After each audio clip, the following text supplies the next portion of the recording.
Good morning, good morning. The Senate will come to order.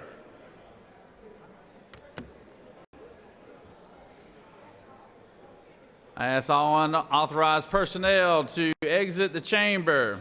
I recognize the senator from the 28th to speak to the Journal. Good morning, Mr. President. Beautiful morning here today in our Georgia State Capitol. Got a lot of Boy Scouts running around today. We welcome them. And all you Boy Scouts over the age of 12, we hope y'all will sign up one day to come be pages with us. I'm about to announce our pages here shortly. But before I do, Mr. President, wanted you to know on this day in 1994, our U.S. Navy issued the first permanent order assigning women on combat ships. Today is National Be Heard Day. So I want all of y'all to hear me when I announce these pages. Out of Roswell, we have Brooks Bolton.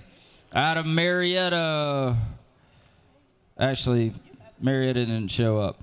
Out of Roswell, we have Kajani Davis, Charlie Holloman, Matthew Ramsey, all three of which are out of Roswell. Out of Marietta, we have Kazi Safi. Out of Clarksville, we have McKay Stapleton. Out of Forsyth, we have Alex Alsabrook. Out of Fayetteville, we have Janai Buford. Out of Forsyth, we have Jazariah Bowie. Out of Macon, we have Jersey Comer. Out of Forsyth, we have Ryan Hughley and Heaven Johnson. Liam Johnson. Nevaeh Jones. And then out of Atlanta, we have Dexter Lyons. Out of Marietta, we have Ariana Panthier. Out of Forsyth, we have Charity Riles and Madeline Riles. Out of Atlanta, we have Sienna Taylor. Out of Forsyth, we have Amelia and Maximilian Wilburn. Y'all give our pages a big round of applause. We appreciate y'all taking time out of your busy schedules and out of school to be with us today. Mr. President, the Journal has been read and found to be correct. Thank you, Senator. A lot of pages this year. Love having our pages. Appreciate y'all being here too. So, is there objection to dispensing of the reading of the Journal? Chair hears none. The reading of the Journal is dispensed with. Is there objection to confirmation of the Journal? Chair hears none. The Journal is confirmed. All senators who have bills and resolutions introduced, please bring them to the Secretary's desk at this time. Senator from the 50th, you got your light on? One. All right. First reading and references of Senate bills and resolutions. Secretary? Senate Bill 571 by Senator Lucas of the 26th, a bill to be entitled an act to amend an act providing for a new charter for the State city. and local government. Senate Bill 572 by Senator Strickland of the 17th, a bill to be entitled an act to State and authorize. local government. Senate Bill 573 by Senator Strickland of the 17th, a bill entitled to an act to authorize. State and local government. Senate Bill 574 by Senator Strickland of the 17th and others, a bill to be entitled an act to amend State an and act. local government. Senate Bill 575 by Senator Williams of the 25th, a bill to be entitled an act to create the Milledgeville Public State School. and local government. Senate Resolution 727 by Senator Mallow of the 2nd and others, a resolution creating the Georgia's Creative Economy Senate. Economic development. That completes the order, Mr. President.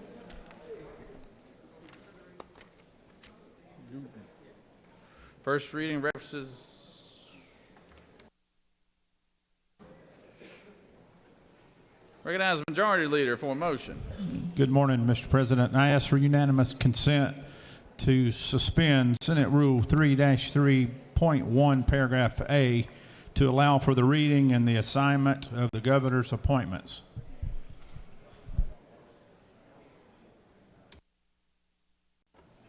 The Majority Leader has moved and asked for unanimous consent to suspend the Senate Rules 3-3 to allow for a reading of the assignment of the governor's appointments.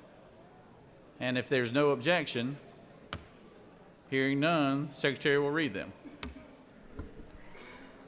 Dear Secretary Cook, attached is the list of appointments to various boards, commissions, authorities, and other entities requiring Senate confirmation.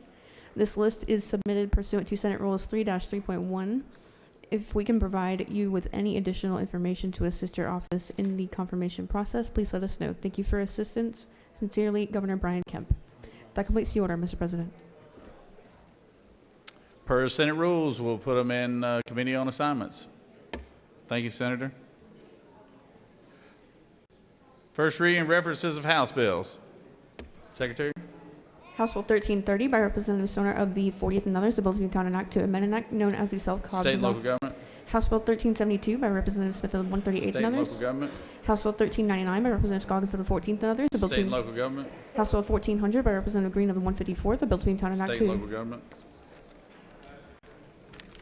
House Bill 1401 by Representative Green of the 154th, a bill to be town and act to provide a new charter for the city State and of local government. House Bill 1403 by Representative Ridley of the 6th, a bill to be town and act to amend an State act. and local government. House Bill 1411 by Representative Meeks of the 178th and others, a bill to be town and act to amend State an and act. local government. House Bill 1412 by Representative Blackman of the 146th and others, a bill to be town and act to create. State and local government. House Bill 1414 by Representative Hilton of the 48th and others, a bill to be town and act to provide for the creation of one or more community State and improvement. local government. House Bill 1419 by Representative Camp of the 145th, a bill to be town and act to create the Pike County State Public. and local government. That completes the order, Mr. President.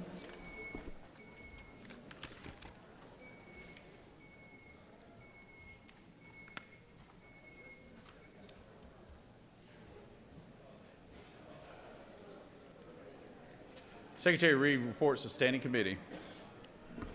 Mr. President, the Senate Committee on Children and Family has had under consideration the following legislation and has instructed me to report the same back to the Senate with the following recommendation that House Bill 509 do pass. Respectfully submitted, Senator Kirkpatrick of the 32nd District Chairman. Mr. President, the Senate Committee on Education and Youth has had under consideration the following legislation and has instructed me to report the same back to the Senate with the following recommendation that House Bill 874 do pass, House Bill 1183 do pass, and House Bill 1122 do pass by substitute. Respectfully submitted, Senator Dixon of the 45th District Chairman. Mr. President, the Senate Committee on Finance has had under consideration the following legislation and has instructed me to report the same back to the Senate with the following recommendation that House Bill 808 do pass, House Bill 871 do pass, House Bill 1181 do pass. Respectfully submitted, Senator Hub Settler of the 52nd District Chairman. Mr. President, the Senate Committee on Government Oversight has had under consideration the following legislation and has instructed me to report the same back to the Senate with the following recommendation that House Bill 589 do pass by substitute and House Bill 1044 do pass. Respectfully submitted, Senator Harbin of the 16th District Chairman.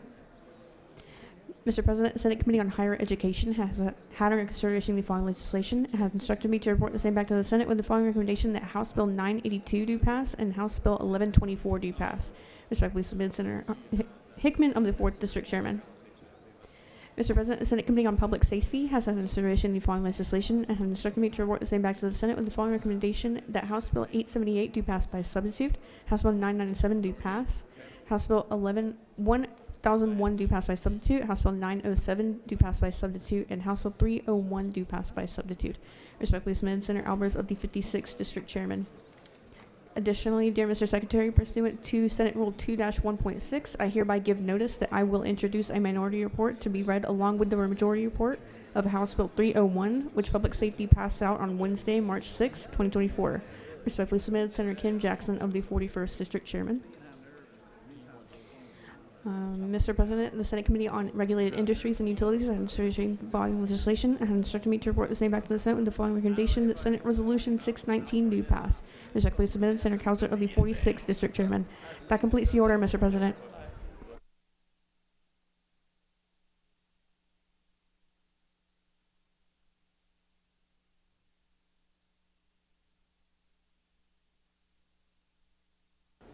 Secretary will read bills for the second time.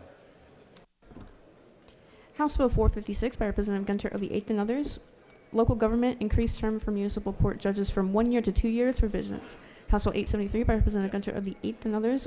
Courts, juvenile treatment, and court divisions create. House Bill 884 by Representative Alexander of the 66th and others. Douglas Judicial Circuit provide for a 4th judge. House Bill 906 by Representative Yurda of the 152nd and others. Tipton Judicial Circuit provide for a 3rd judge. House Bill 946 by Representative Hawkins of the 27th and others. Special District Mass Transportation Sales and Use Tax Intergovernmental Agreement Survives Requirements. House Bill 1078 by Representative Betraya of the 166th and others. Community Health Department of Georgia Program of All-Inclusive Care for the Elderly, establish and implement. House Bill 1083 by Representative Williamson of the 112th and others. Community Health Department of Adult Residential Mental Health Services licensing, extend grace periods. That completes the order, Mr. President. It is now time for the morning roll call. Are there any motions to excuse or recognize the senator from the 33rd? Thank you, Mr. President. Good morning, y'all. I ask for unanimous consent to excuse the following senators for business inside the Capitol: 42, 17, 36, 38, 43, and 41, sir. Without objection, senators ask if senators from the 42nd, the 17th, the 36th, the 38th, the 43rd, and the 41st be excused. Is that correct? Yes, sir. Without objection, they're excused. Any other motions to excuse? Secretary will call the roll of senators. Please signify your presence by voting the yea switch. Secretary, unlock the machine.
It is now time for the morning devotion, and I ask that everybody take your seats and try to have everybody's attention. It's time for our morning devotion, and we're going to ask the senator from the 35th to lead us in our pledge and introduce our pastor of the day. Senator? Thank you, Mr. President. Senators, please stand and let us salute our flag.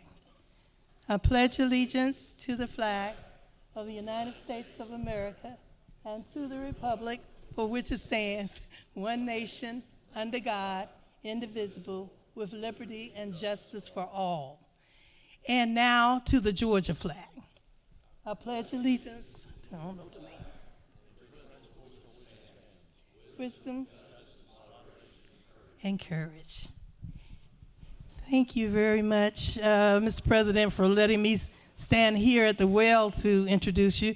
And thank you to the senator from the 15th for letting me use your mic, even though I got a big mouth.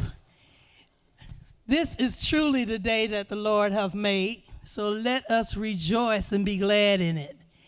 And it's a wonderful day here in the state capitol under this golden dome, especially in this Senate chamber, because we have an awesome, anointed, appointed man of God who is going to offer us prayer. And I guess we in the need of prayer, so he's definitely here. But on January 21st of 2000, Reverend Shannon E. Jones was licensed to preach the gospel at the historic Elliott Congregational Church in Roxbury, Massachusetts, before moving back to Atlanta, where he was born and raised. In August of 2000, Reverend Jones was not only hired as the pastor for public relations political liaison to the New Birth Missionary Baptist Church and its bishop, Eddie Long, back then, but also relicensed as a Baptist minister by this house of worship on January 23rd of 2001. So Reverend Jones also served faithfully as the executive pastor of the historic Ebenezer Baptist Church from April of 2006 until December 31st of 2017. He was instrumental in building important political as well as national and international business relationships for thousands of members and national acclaimed pastors for several years. Reverend Jones coordinated official trips of countless heads of state, international government, representatives, senators, congresspersons, governors, and mayors who traveled to this church as guests. On Monday, February 1st, 2021, Reverend Shannon Jones was elected as the 11th president of the Concerned Black Clergy of Metropolitan Atlanta, Incorporated. Reverend Jones is the founding pastor of the Gathering Baptist Church located in College Park, Georgia. Prior to founding the Gathering, Reverend Shannon E. Jones served as the executive pastor, as I said, of the historic Ebenezer Baptist Church. And in this capacity, Reverend Jones was chief of staff, responsible for overseeing all historic Ebenezer day-to-day operations. He also served as the press secretary to Ebenezer's senior pastor. At that time, it was Reverend Raphael G. Warnick, who ended up and is still the pastor, but also Georgia's first black United States senator in history. Reverend Jones was previously assistant pastor for community affairs and public relations for America's Freedom Church. While serving on the pastoral staff in 2006, Reverend Jones was instrumental in organizing several outreach initiatives such as Ebenezer's Freedom Caravan, a large-scale effort to return Hurricane Katrina survivors home to New Orleans, to participate in local as well as statewide elections and cutting through the crisis, which the church is the church's special outreach in their area, especially in the Fourth Ward community here in Atlanta. You had so much on your bio that, believe me, everyone, this is only 1/8 of it. So I'm going to end with this part. He was employed with the Massachusetts legislature as a press secretary for 4 years, And when he was at Northwestern University, he served in 2 committees, education and federal and finance assistant. He simultaneously managed press relations for each of the 8 members. He's done a whole lot to be such a young man, I tell you. And I won't continue because I'll take away from his time. And I know that my bishop, Bishop Lackey, is here, and he's the bishop over our whole area. Bishop Lackey, you want to stand and just wave at everyone? Bishop Lackey is here, everyone. And he's here to support us here in the Senate and to support the pastor of the day, including the pastor of the day's wife, Katya Jones, and little Samuel. Please, y'all stand up. He's 1 year old yesterday. And also, many of you probably know Pastor Shannon Jones' mother and father, Mr. Horace and Mrs. Jackie Jones, took time out to be here today. So please stand, parents, with your aunt who came all the way from Boston, I think, Massachusetts. So without further ado, ladies and gentlemen, thank you very much for accepting our Minister of the Day, Shannon E. Jones. Thank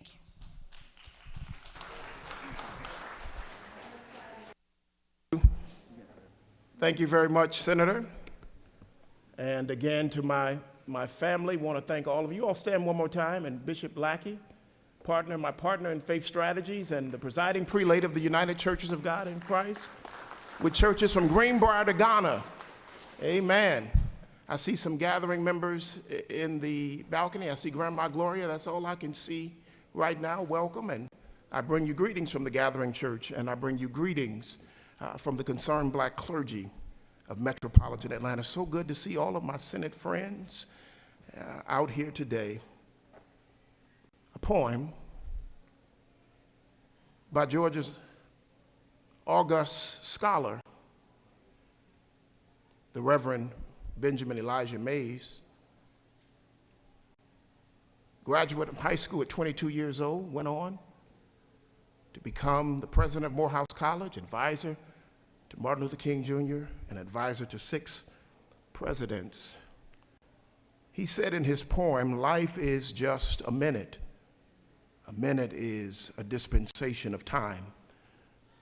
I've only just a minute, only 60 seconds in it, forced upon me, can't refuse it, didn't seek it, didn't choose it, but it's up to me to use it. I must suffer if I lose it. Give an account if I abuse it, just a tiny little minute, but eternity is in it." Senator Jones, I got to tell you all that I am almost jealous of you all. Almost jealous because you have the minute, and you have the authority in the minute to create laws and to change lives. You guys get together and you get in committee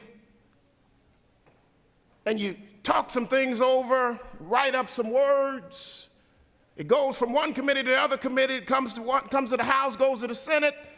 You come down here, you talk about it. Next thing you know, the words that you spoke in committee sent to the governor to be signed into law. And you're powerful because if I ignore what you talked about in committee, sometimes I'm driving and blue lights will be behind me and I'll say, "What's happening?" And they'll say, "You broke the law." I said, "What law? Where did this law came from?" It said, "It came from the legislature." You guys have power. I'm a preacher, but I don't have the power that you have. I got some power, spiritual power, but I don't have legislative power.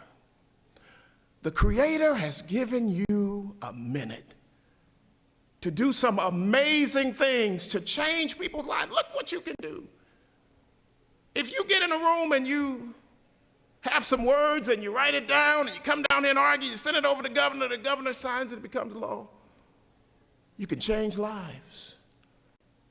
It's amazing to me what you can do with your minute, with your dispensation of time. It's amazing what you can do. If you want to expand Medicaid, you can do it. So that some child somewhere or some elderly person somewhere that has a $500,000 bill would be able to get the treatment that they need. You can do it. If you want to be tough on crime, but create workforce development for those who are arrested, who are nonviolent offenders, change their lives, work with industry, bring jobs in, create the workforce development so that we get young folks off the streets and give them jobs where they're making $80,000 or $100,000 a year. Who would want to stand on a corner selling drugs or getting in trouble if you could get benefits and you can have a job and you can have a career, and that can happen because the legislature did that. You all have some power. They come to me and I can pray for them, but you got the power to do it. You all are amazing. If you want to get rid of a district attorney, you can do it. Don't tell them I told you this, but it's some folks that are facing RICO that would like to have that power, but they don't have it. You got it. And you have it because you have the authority and you have the minute. You have the dispensation of time. But the interesting thing about a minute is that the minute goes away. It goes away, and now you no longer have the authority. You no longer have the minute. The troopers no longer dip their hat at you. You no longer have the decal on the back of your car. You no longer have the minute. And you began to wonder. You hear the words of Dr. King, and you begin to wonder where Dr. King says it's always right to do right. And you ask yourself, did I do right with my minute? Did I do right? Did I listen to the words of my conscience, the words of my heart? Did I listen to the words of my soul, or did I listen to the words of the talking points of the day? Because long after your minute is over and the talking points are thrown away and we've moved on, the words of our hearts continue to talk to us. The words of our conscience begin to talk to us, and they ask us, did we get it right? And then we get to a point where we say, you know what? I didn't do everything that my conscience told me to do. I didn't do everything, so I want to go back and I want to fix it, but there's a problem. The problem is I no longer have the authority. My minute has passed. I got to tell you, I'm so jealous sometimes of you people, and I love you all. You have an amazing ability to change lives. But in this devotional moment, as I tell you that the Creator gave you this power, let me just give you a word of warning.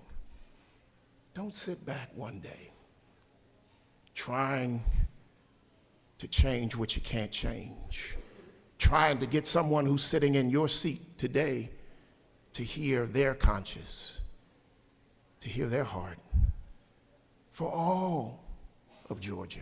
Because that's who you serve, all of Georgia. I love it about you. You serve all of Georgia. I'm working on that as a pastor.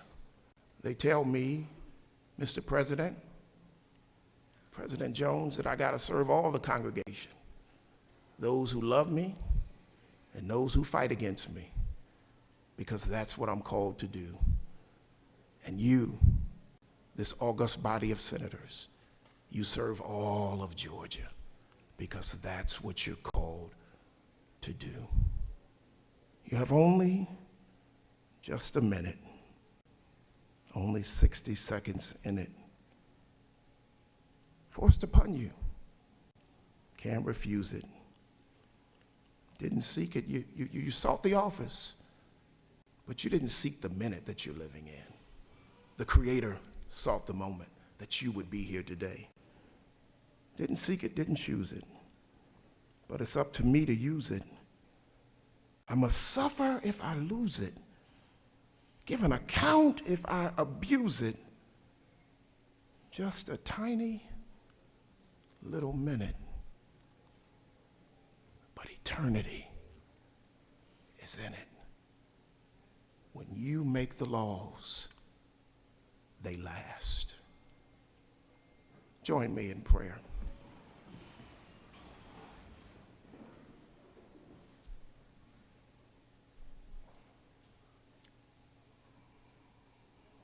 most gracious Creator, ruler of heaven and earth, ruler of Georgia, ruler of House and Senate, ruler of the governor's mansion, ruler of the judiciary. We know you and we call you by many names. We worship you in many houses.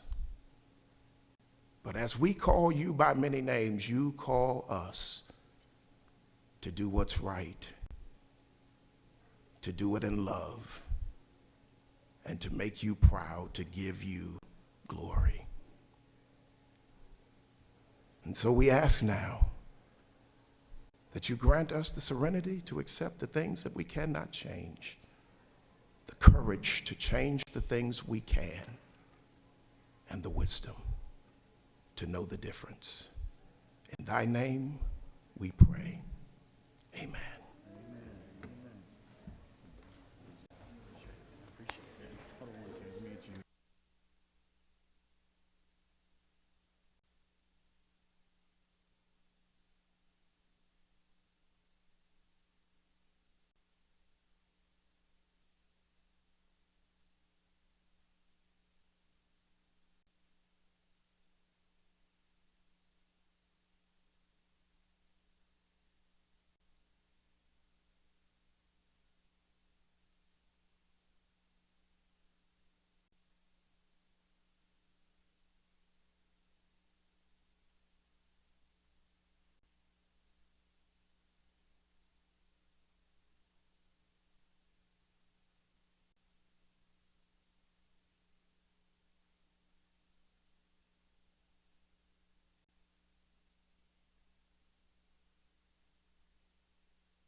If I could have everyone's attention, that's a good idea, Senator.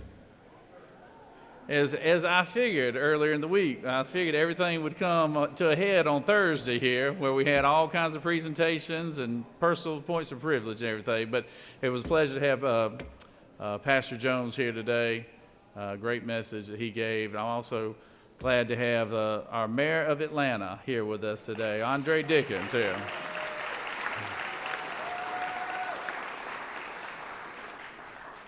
Glad to have him here, and proud of the work he's doing with the in the role of mayor, but also in his role of the training center that I went to go see yesterday, Mayor. It's coming along pretty well, so that's going to be a good addition to the public safety, not just for the city of Atlanta, but public safety officers all over the metro area. So let's give the mayor a warm welcome here.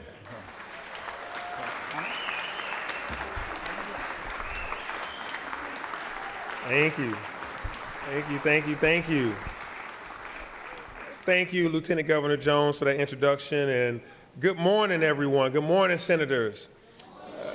Thank you all for allowing me to spend some time with you this morning and welcoming me to this esteemed chamber today, to the Lieutenant Governor, to the President Pro Tem Kennedy that I spoke with earlier, Majority Leader Gooch, and Minority Leader Butler, members of the Atlanta delegation, and all of the members of this body.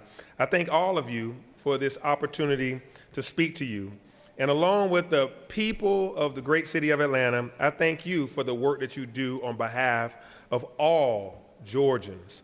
It is important to me that we have a good working relationship with our state leadership. I appreciate that although we may not all stand on the same political party, we can stand together to uplift the people of Atlanta and the people of Georgia. The city of Atlanta enjoys an excellent working relationship with so many of our state partners, especially when it comes to one of the most important issues to all of us, and that is public safety. We have had an outstanding support from the GBI, the Georgia State Patrol, and so many other state agencies as we work to reduce crime in Atlanta. These partnerships have helped us to significantly bring our crime numbers down in 2023.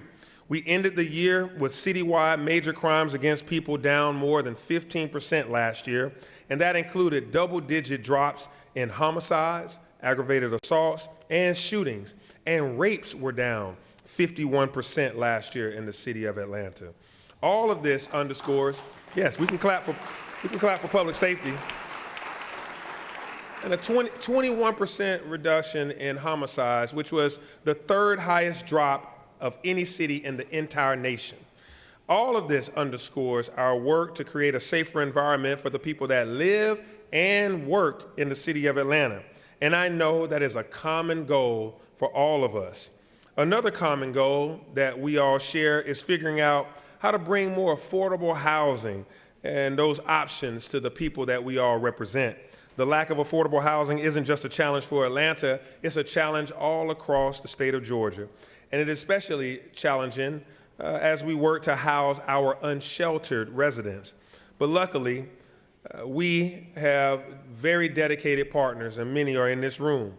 A rapid housing effort that started with an offer of shipping containers from our state partners at GEMA has led to the Melody, a nearly 40 previously unsheltered people have a safe and clean place to lay their heads at night. That number may seem small to you, but this is a big deal. You can just ask our senator right here, Kim Jackson. As the vicar of the Church of the Common Ground, Senator Jackson's members make up a quarter of the folks now living at the Melody. Thank you for your partnership, and thank you for how hard you've worked on making sure the unsheltered have got housed. In fact, over the last 2 years, yes, we can thank Senator Jackson for her hard work. Her church has actually helped to house about 80 people over the last couple of years, thanks to the city and partnering, creating more units of permanent affordable housing. But it's really not just about the number of units of housing, it's about the people and us helping them to get their lives back on track. One of the people who was that has residence now at the Melody reminds me of why working so hard on helping them find permanent housing is so important. His name is George. George is a truck driver, but he had a series of strokes, and he can't work as a truck driver anymore. So he lost his truck driving job, and no longer does he have that job, but he also doesn't have his home. Here's a guy who made all the right choices, and he trained to do the job that he loves. He has a CDL license, and he drove for years, but a stroke and a series of medical bills has led him to homelessness, and he lived on the streets of Atlanta. We had people like George in mind when we launched our Rapid Housing Initiative, and that's why we opened the Melody. And when you start putting a face to this problem, you can hear these stories and you realize that some of the people who work the hardest and try to do the right thing can still find themselves upside down at the end of the day. And their government is and should be there to help them. So we thank you for your partnership in these efforts to house the unhoused. I hope you see the efforts that we're making across the city. And before I leave, I want to give some shout outs in the audience. She's putting on lipstick right now, so I'm going to tell her to stop. Senator Gloria Butler, you certainly deserve your flowers. You believe that government should help. You have been a champion of getting all Georgia residents the health care they need, especially those that are vulnerable. Health care is just one of the issues that you have fought for over your 26 years here. I know your constituents are going to miss you and the presence that you have given to this great state as you retire. So Senator Butler, I thank you for your years of service and your dedication to improving the lives of Georgians, not just the people of your district, but all of Georgia. You have worked hard for all of us, and we are extremely grateful.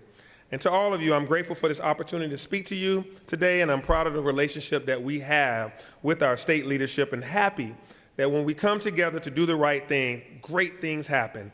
That happened when we were able to help keep the city of Atlanta whole last year.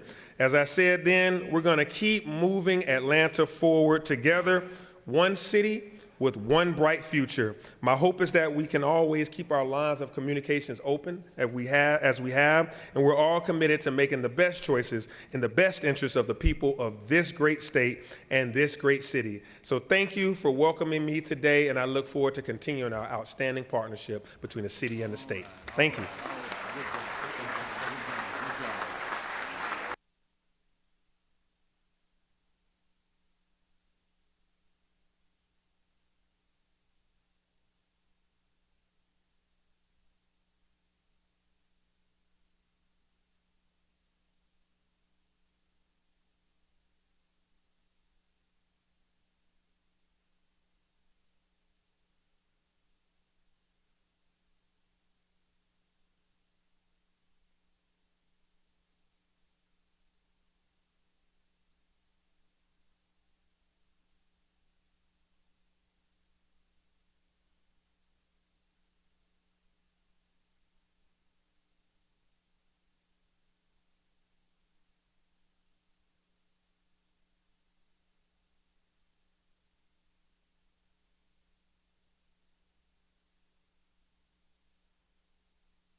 gonna hold the gavel for you.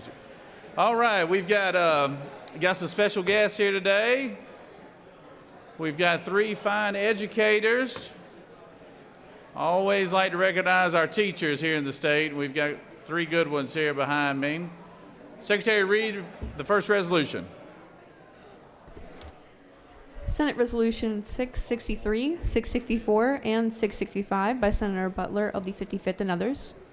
Resolutions commending Whitney Green, Lithonia High School's 2023 Teacher of the Year, commending Ashley Thomas, Stevenson High School's 2023 Teacher of the Year, and commending Nalini Bob, Miller Grove High School's 2023 Teacher of the Year, and for other purposes. Whereas nothing is more vital to the future of our state than the education of our young people, and these teachers exemplify the selfless dedication that is characteristic of our finest teachers.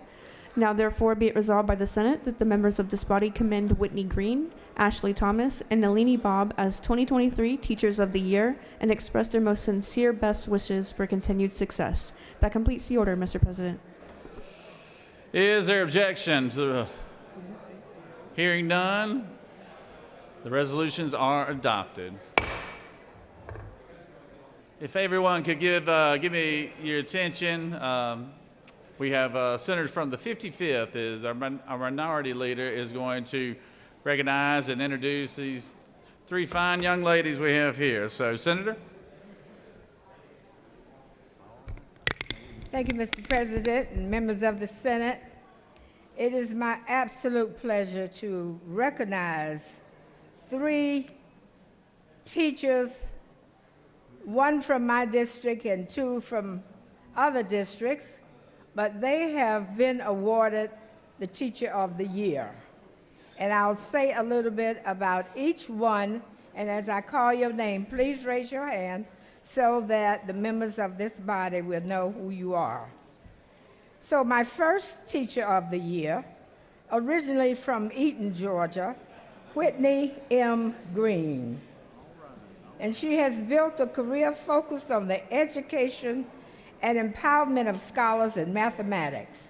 She graduated from Spelman College in 2009 with a bachelor's degree in mathematics, followed by an MBA from Mercer in 2015. Whitney's professional journey began at Morehouse School of Medicine, where she served as program manager for the Student Research Enterprise from 2011 to 2017. Whitney went on to the DeKalb County School District, where her passion in mathematics in secondary education as an instructor.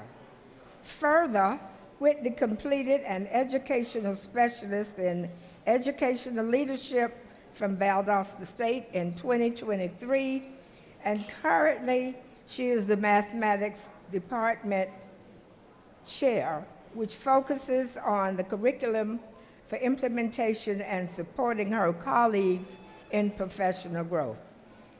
Whitney, Teacher of the Year for 23 and 2024. My next Teacher of the Year is Nalini Babb.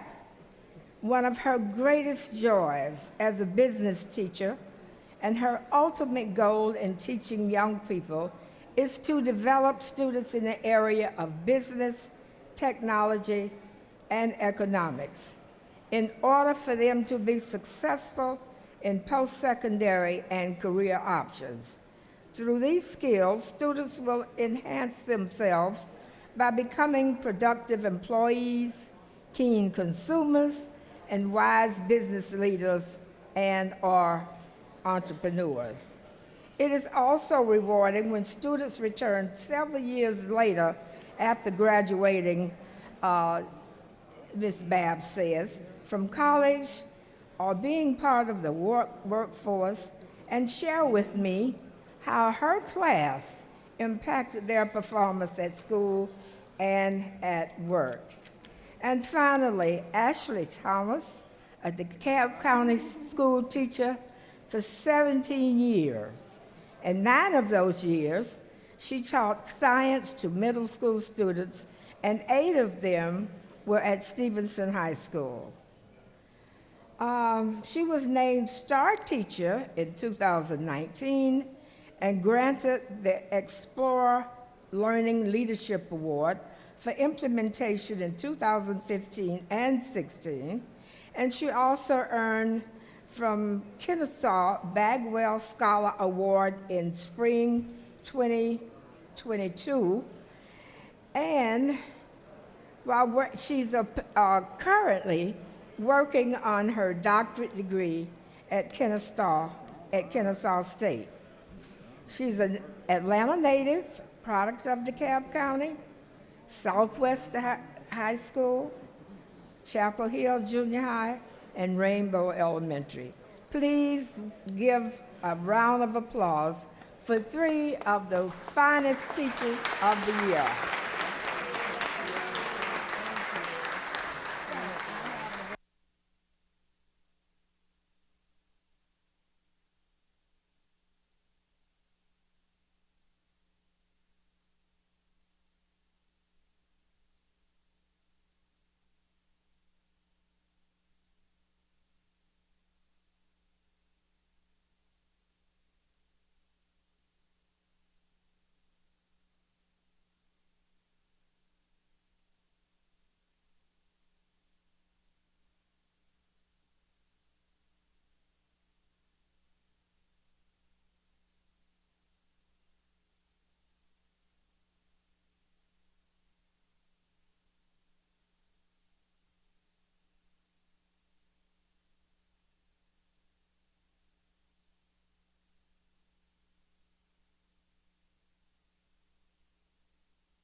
All right, it's always a pleasure to have our Boy Scouts. We got Boy Scouts Day today, and it's always great to have them. You can't miss them out in the hallways because there's a lot of them, and but we appreciate all the work that these young people do, and the adults that help them and work with them, and because it's a great organization, do a lot of great work. And Secretary, read the caption, and we'll have the senator up here to speak for them. Secretary. Senate Resolution 590 by Senator Kennedy of the 18th and others. A resolution recognizing and commending the Boy Scouts of America in Georgia upon the 2024 Scouts Day at the Capitol and for other purposes. Whereas the Boy Scouts of America is an organization dedicated to training youth in responsible citizenship, character development, and self-reliance through participation in a wide range of outdoor activities, educational programs, and service projects. Now therefore be it resolved by the Senate that the members of this body recognize and honor the Boy Scouts of America in Georgia for their commitment to the values and principles of scouting and for their service to this state. That completes the order, Mr. President. Is there objection to the adoption of the resolution? Chair hears none, and the resolution is adopted. Clap, clap, clap.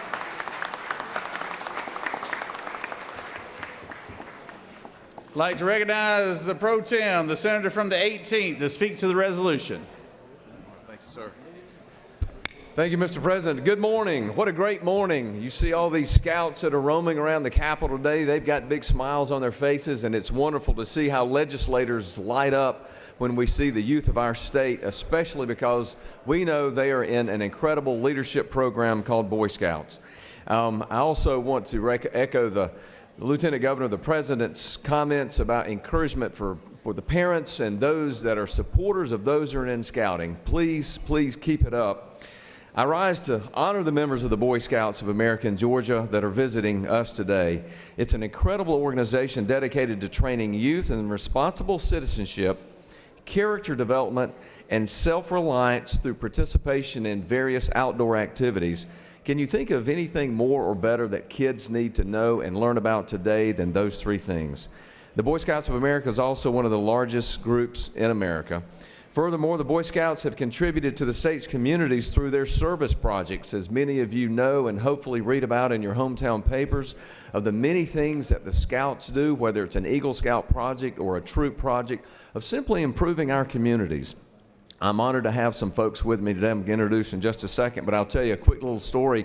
When we took our photo out front on the steps with those, and I want to thank the senators that are on the rostrum with me who have participated in Scouts for so long and helped the development of young boys and girls in our state. This sweet little girl, after she took her picture with me, she leaned down and she said, "I was real happy to skip school today to meet you." And trust me, the emphasis was on skip school today, not meet you. I was really happy to skip school today. We've got some great folks here. Tracy Tekow, who is Executive Director for the Boy Scouts and doing a great job in leadership here in Georgia. Claude Gatlin, Strategic Initiatives Development Center. I'm going to call Tracy up now to introduce some really special folks that are in the chamber. And then after that, I'm going to ask that we will acknowledge the great folks that are in the gallery, the Boy Scouts that are here, and the Scout leaders. Thank y'all for being here as well. And when they finish, let's give them a great Senate welcome when the Scouts finish introducing themselves. Mr. Tekow. Thank you, Senator Kennedy. It's an honor to be here. These 5 Scouts that you're about to meet represent the over 40,000 Scouts active right now today in the state of Georgia. We're creating future citizens and leaders in an engaged group of people who care about making Georgia the best state in the nation. And you're about to meet 5 of these Scouts. And I've asked each of them to state their name, their troop number, their city, and to do it nice and loudly, okay? So first, Asa.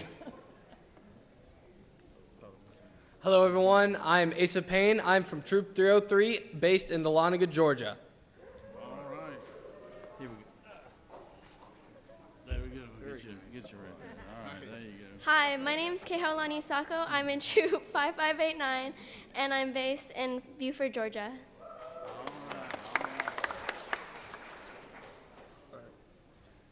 Hey, my name is Noah Williams.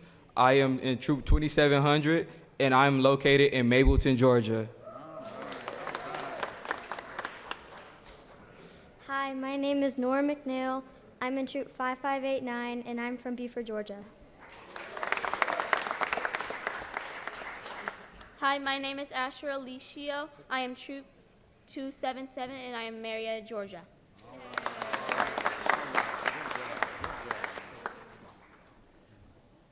That it? Yeah, that's it. Just Thank y'all for that. Thanks for giving them your attention. It's a great day. Let's give them one more welcome to the Georgia Senate.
And all the confusion up here this morning, I forgot to mention our doctor of the day today, but we're proud to have him all the way from Rome, Georgia here today, and we always appreciate our physicians coming down here and volunteer their time.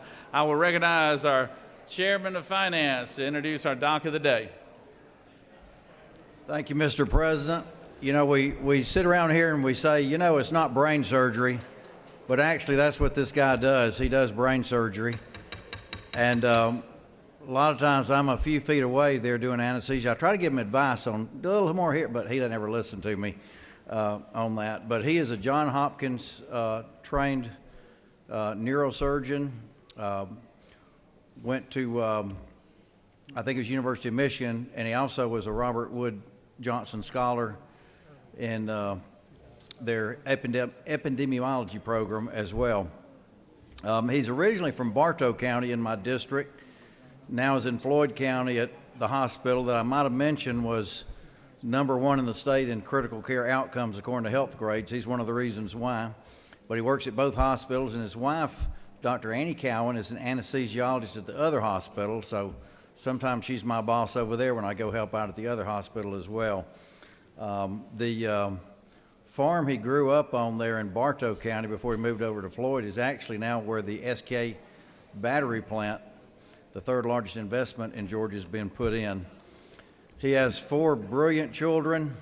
I know one of them sports, stringed instruments in the symphony, and now is at Stanford as a freshman, and 3 more brilliant ones on the way.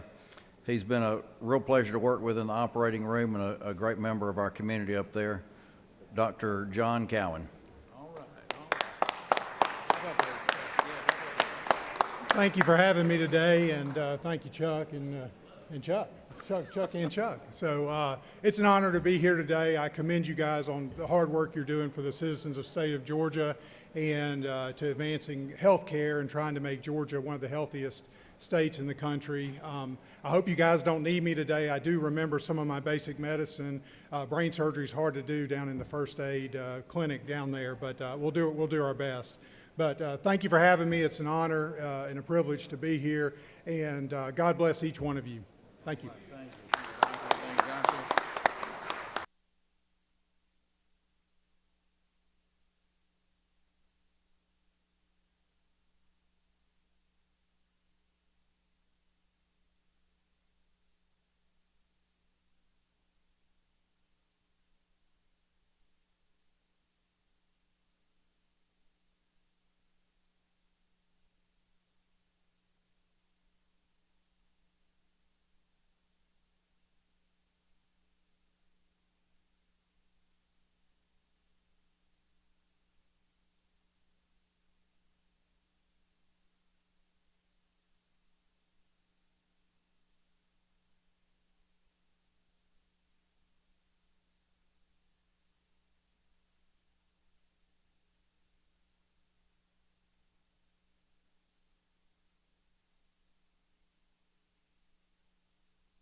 Are there any unanimous consents? Does any senator wish to rise on a point of personal privilege? Recognize the senator from the 6th.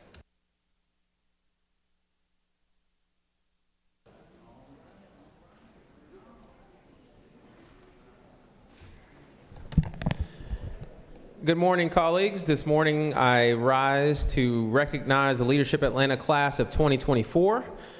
These are leaders from all across Metro Atlanta, and I know that several of you have met them here this morning.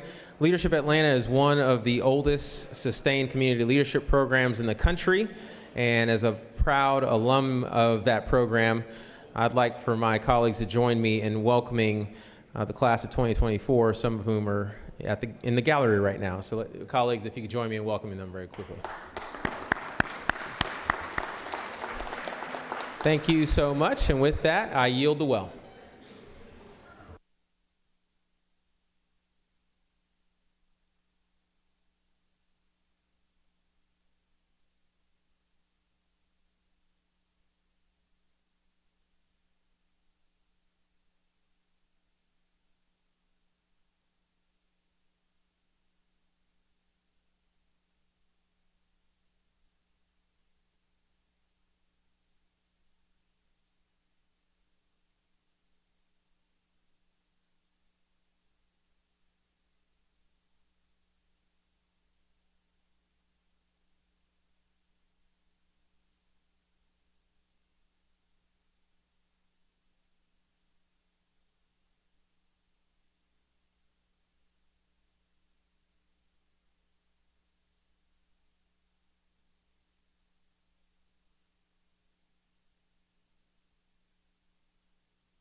I recognize the pro tem for a point of personal privilege. Thank you, Mr. President. Good morning again, colleagues. What a privilege it is for me today to recognize and also welcome some dear friends of mine from home that are here, because March 7 this year, 2024, is Monroe County Day here at the state capitol. Monroe County is where Susan and I live and have reared our children and are very proud residents of Monroe County. While recognizing Monroe County is vital to think about the reasons of what local leadership does for flourishment, starts with the Monroe County Commission and all the other people that serve as local leaders back home.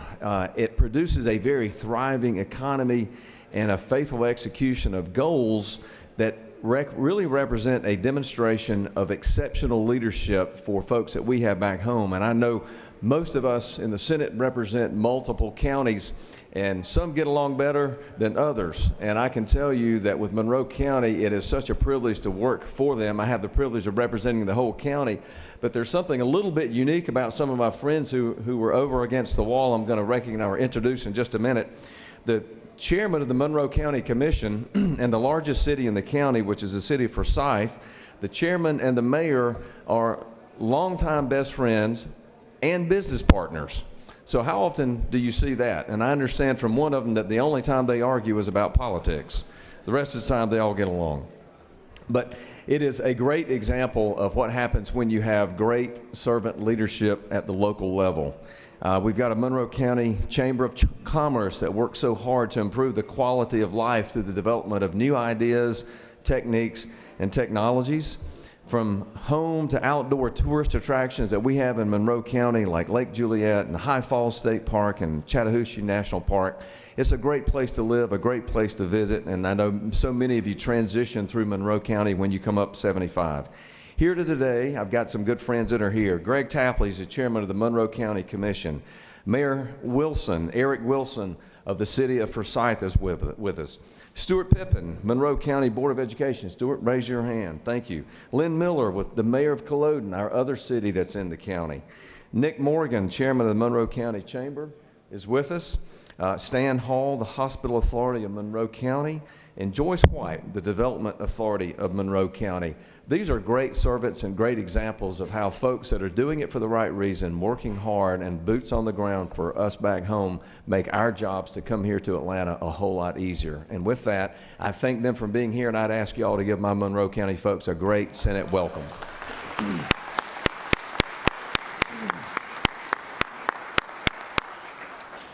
With that, Mr. President, I yield the well. Thank you, Senator, and thank our friends from Monroe County. Y'all are my neighbors down there, and I can tell you we've got businesses down in Monroe County. Number one, Monroe County is a thriving little community, and it is a very business-friendly community, and it's because of their leadership that they have there. And the mayor, I know he told me he's going to open an account at the local Ace Hardware there. I heard the owners are pretty nice down there, so thank y'all very much.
Recognize the senator from 33rd.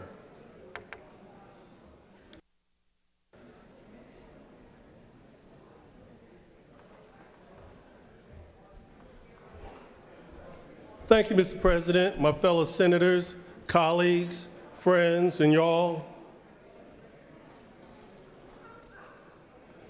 Today I rise to recognize outstanding women in radio and television in honor of March being our National Women's Her Story Month. I am here and honored to recognize Wandalyn Stokes, Ms. Shanika, Gwen Redding, Sharon C., Lisa Nichols, Dr. Maria Boynton, and Dee Hill. Please join me in giving them a round of applause for these magnificent ladies' outstanding accomplishments. And we will be serving lunch in CLOB 14. Lunch is on us. We thank y'all. Give them another round of applause.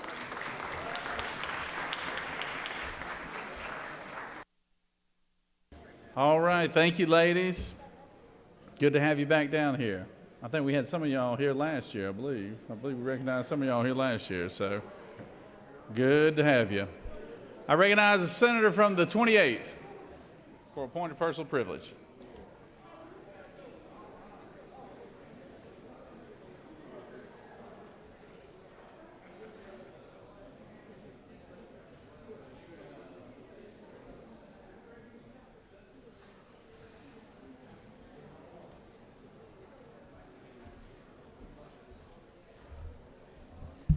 Thank you, Mr. President. We got a lot of groups down here today, but one great group I would like to acknowledge is one that is near and dear to my heart. Today is Nurses Day here at the Georgia State Capitol, and we have many of them, or some of them, in the audience or in the gallery with us today. So if you see some white coats running around, please talk to them and get to know them and what they're all about. And, you know, our nurses were our true rock stars that were on the front lines and got us through the pandemic, and now they're on the front lines keeping us healthy every single day. So thank you all for all you do to keep Georgia healthy. I yield the well. All right, thank you, Senator. Thank you, Senator. So always good to have the nurses here. Recognize the senator from the 4th for a point of personal privilege.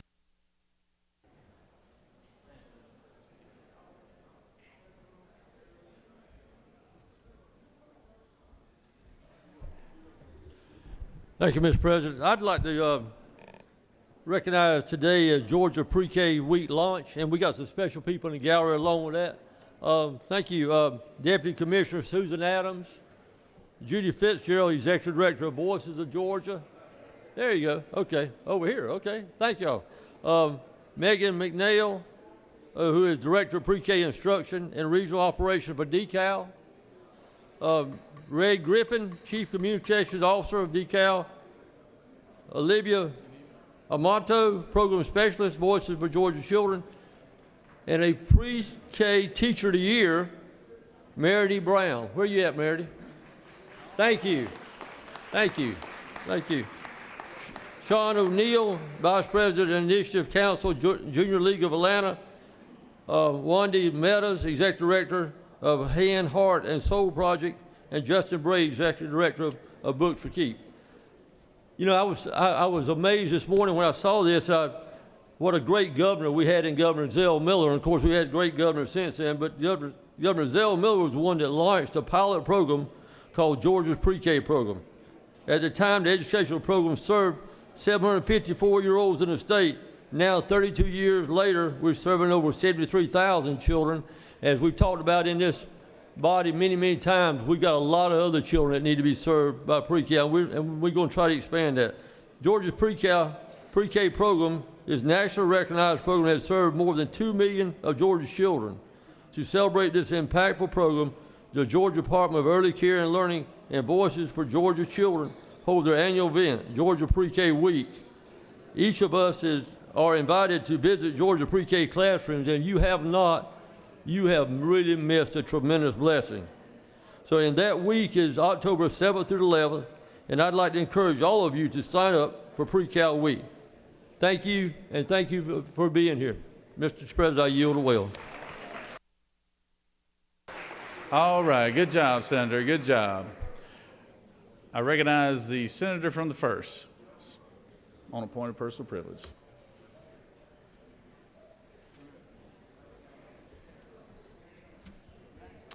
Thank you, Mr. President. I don't come down here much, but I just wanted to give a sort of refresher or an update relating to Medicaid, our waiver programs, access pathways, and so forth.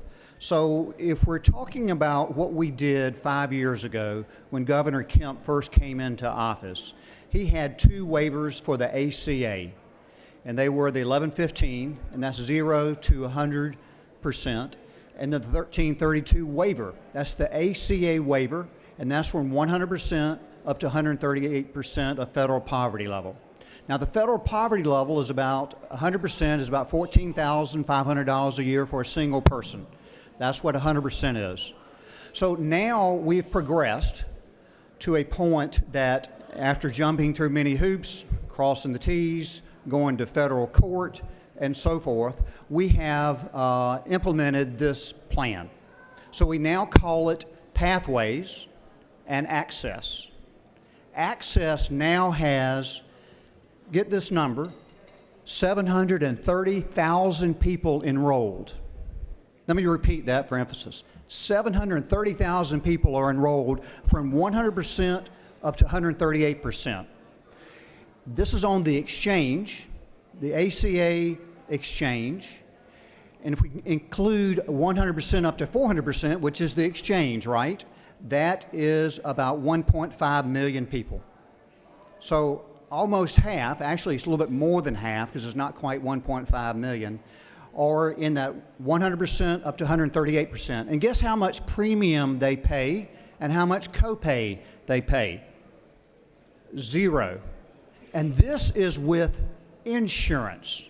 It's not with Medicaid. And if you're talking about access, insurance has virtually 100% access across the state, whether you're a provider or whether you are a hospital. They love insurance, right? Medicaid pays about 65% on the dollar.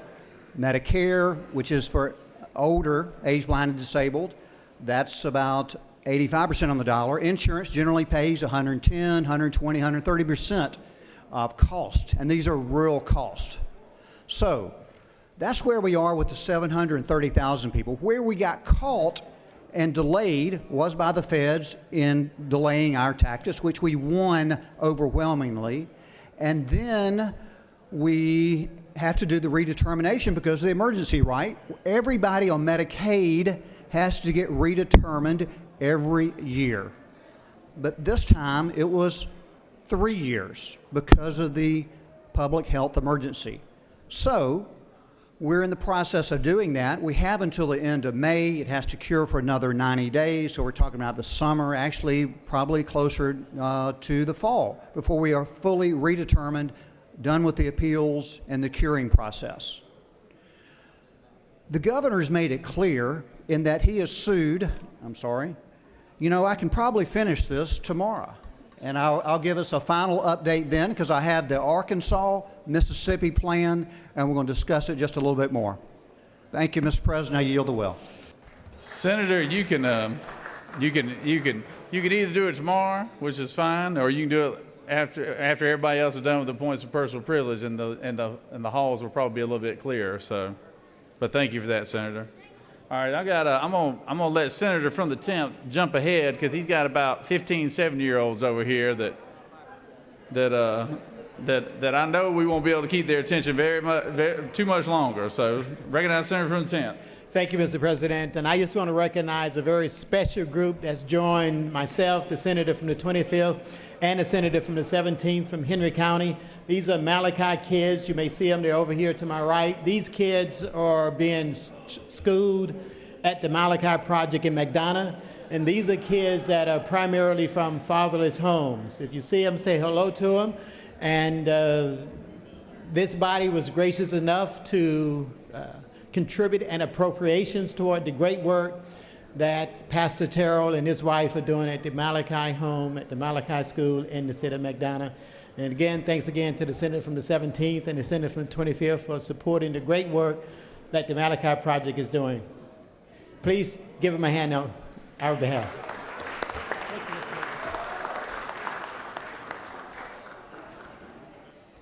And if every senator, please remember, we got a Senate rule, 5 at a time.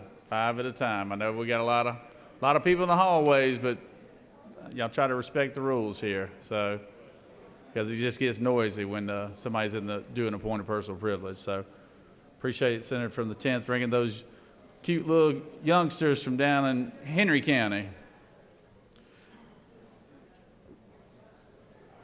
I recognize the senator from the 24th for a point of personal privilege, or the 23rd for a point of personal privilege.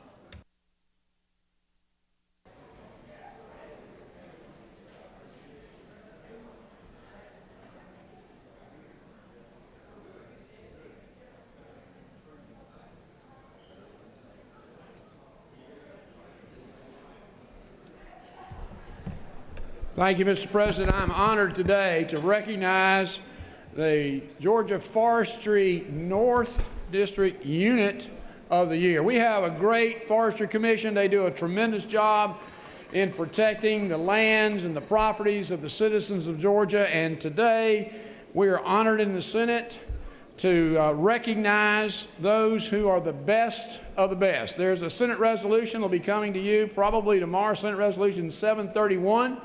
I'm going to take a moment or two and just read excerpts so you'll know why we're here today. The Georgia Forestry Commission is tasked to provide leadership, service, and education in the protection and conservation of Georgia's forestry resources. The outstanding accomplishments of the McDuffie-Warren County Unit, the Berrien County Unit, and the Forest Protection Area 9 are all being recognized for their work in both the prevention, suppression of wildfires, restoration, seed collection, community outreach, education, construction, building and remodeling, storm relief, and any number of other tasks that the Georgia Forestry Commission provides. We are honored today to have my constituents here. I'm so grateful that they're here. Mark Peebles. Mark, you're here. Raise your hand. Mark is the Chief Ranger of the McDuffie-Warren Unit. He lives in McDuffie County. We also have with us Andy Taylor. Andy's a ranger too. He is a McDuffie-Warren County Unit member, lives in Warrenton. Chris Becker. Thank you, Chris. Chris is a ranger also with the McDuffie County Unit. I hope that all of you realize what a great work they do for the state of Georgia. We have with us Tim Larimore. Tim is the director of the Georgia Forestry Commission, and we also have Johnny Sabo. Johnny is the deputy director. If you own forestry land, if you own property, if you have a challenge or an incident that you need their help, they are there to help you. They are the servants of the people of Georgia, and I'm proud to represent them. Please join me in thanking the North Georgia Forestry Unit of the Year from Warren and McDuffie County. Thank you so much. I'd like to thank the good senator from the 24th for his help in this as well. Thank you, Senator. Good. Glad to have our forestry guys down here today. Recognize the senator from the 3rd for appointed personal privilege.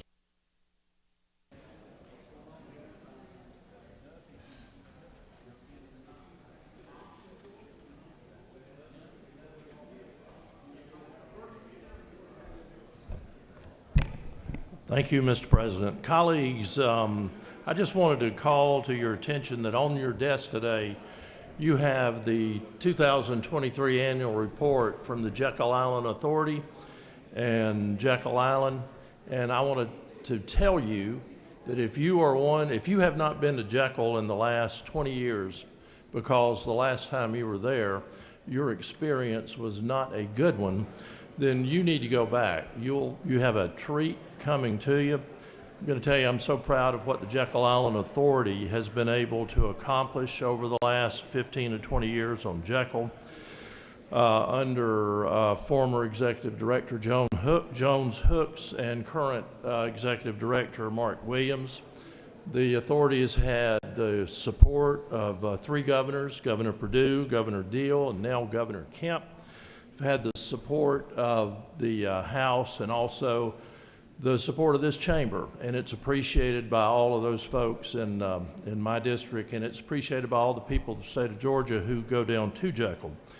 It's been a true redevelopment of Jekyll has been a true public-private partnership success. For every dollar that the state of Georgia has put in infrastructure on Jekyll, they've gotten a matching minimum of $3 in private investment. So with all that working together, Jekyll continues to be, and we are proud that it is, Georgia's jewel.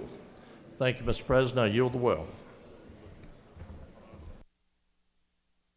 Recognize the senator from the 21st for appointed personal privilege.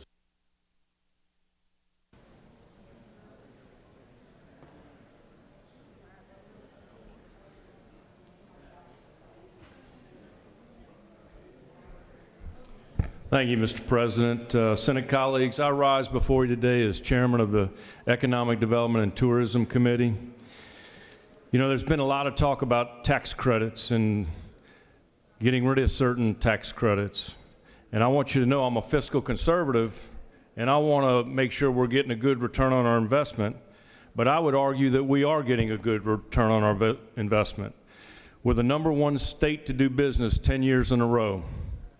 Every month, Governor Kemp and Commissioner Pat Wilson are announcing a new job somewhere around our state.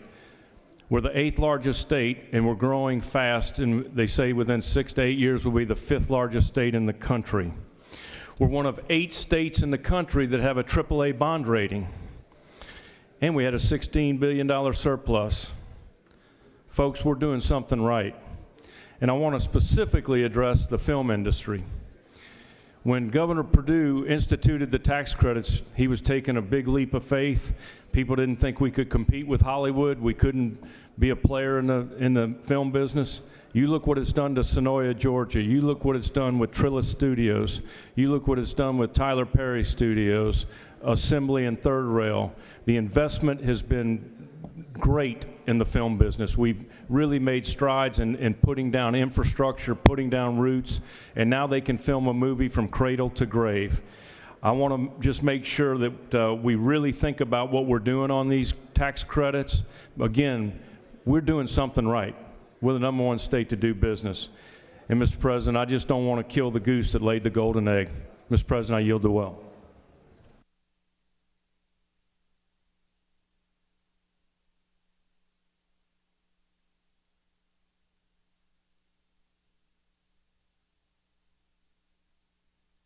Recognize the senator from the 8th.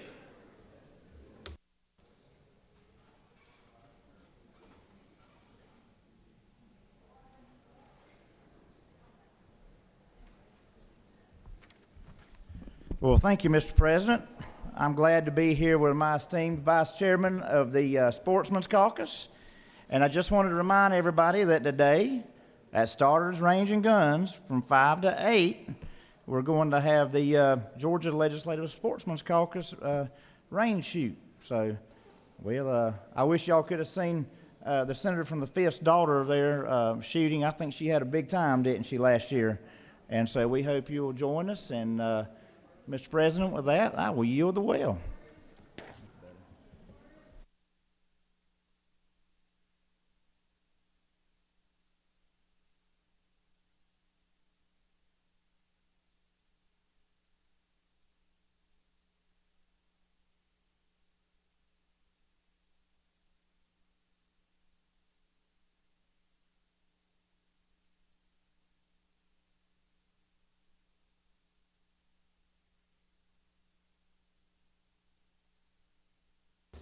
Senator, I don't think you've ever talked that short before in your life. So I just knew I was going to have a few minutes right there. Recognize the senator from the 50th for appointed personal privilege.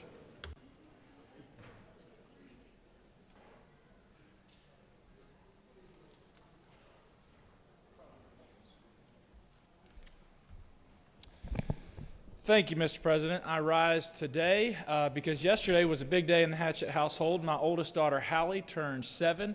And so, Hallie, just want to wish you a happy birthday. I yield the well.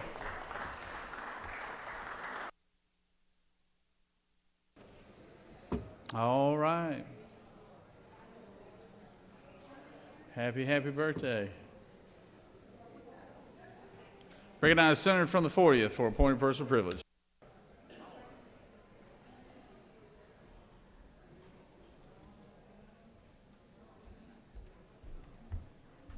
Thank you, Mr. President. As long as we're evidently doing announcements now, this is really just an announcement for the members of the Working Families Caucus.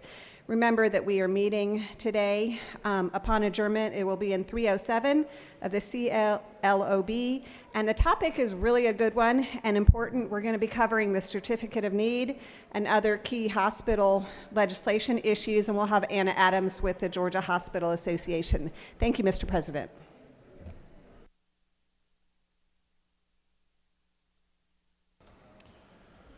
Does any other senator wish to rise on appointed personal privilege?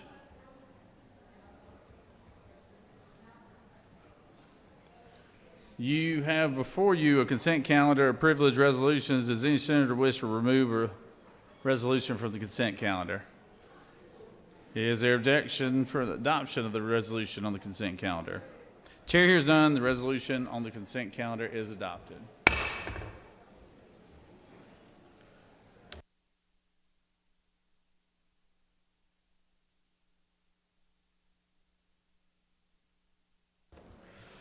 Are there any motions to withdraw, and commit?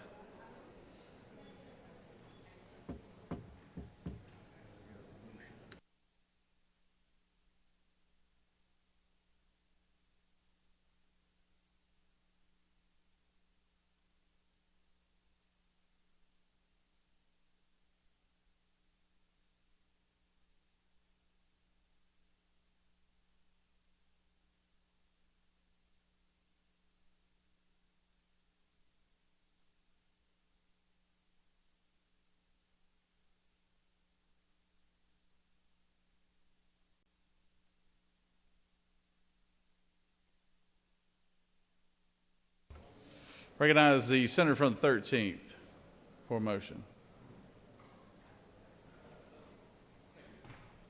Thank you, Mr. President. Mr. President, I move that the Senate adhere to the disagreement to the House amendment to Senate Substitute House Bill 196 at a conference committee be appointed. Secretary, read the caption.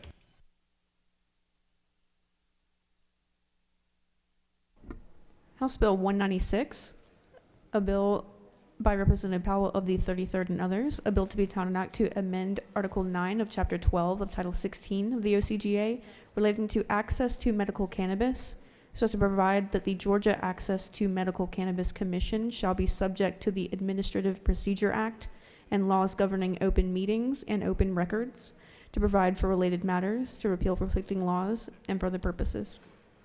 That completes the order, Mr. President. Senator has moved that the Senate insists on its position. Is there objection? Objection. We will appoint a committee of conferees. Conferees will be the senator from the 13th, senator from the 11th, and senator from the 50th.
All right, if I could have everyone's attention real quick.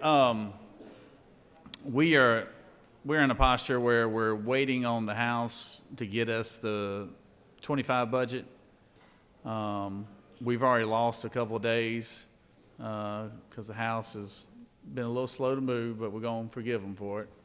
But we've already lost a couple of days, so the majority leader is going to make a motion that we suspend the rules, and we're going to stand in recess until we receive the bill here, and nobody has to be. The only thing we're just trying to save a day is all we're doing. So nobody has to return back to the chamber, because as soon as we receive the bill, we'll assign it to appropriations and then adjourn. So that's the posture we're in, and I was just letting everybody know. So I recognize the senator from the 51st. Thank you, Mr. President. I ask for unanimous consent that Senate Rule 3-1.2, paragraph C, be suspended to allow for the receipt and assignment of House Bill 216, the FY25 Appropriations Bill. 916. Is there objection to the motion? Hearing none, the rules are suspended. Recognize the senator from the 51st for another motion. Mr. President, I move that the Senate stand in recess pending receipt of a message from the House, and that upon receipt of said message and assignment of House Bill 916, the Senate stand adjourned until 9 a.m. on Friday, March 8th, 2024. All right, the senator has moved that we stand in recess. Committee hearings will go on as planned, and we'll have the secretary read the announcements. But is there objection to the senator's motion? Without objection, motion passed. Secretary, read the announcements.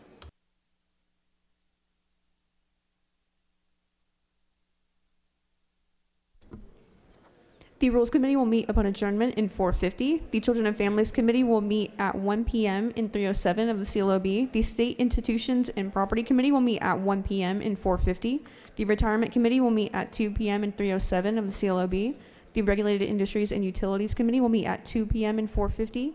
The Public Safety Committee will meet at 3 p.m. in 4:50. The Economic Development and Tourism Committee will meet at 3 p.m. in Mez 1.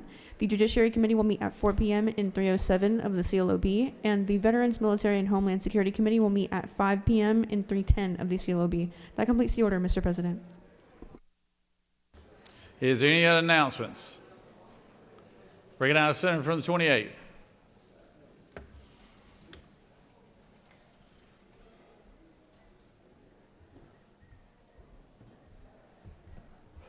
Rules will be immediately once we leave the chamber, not upon adjournment because we're going to be in recess.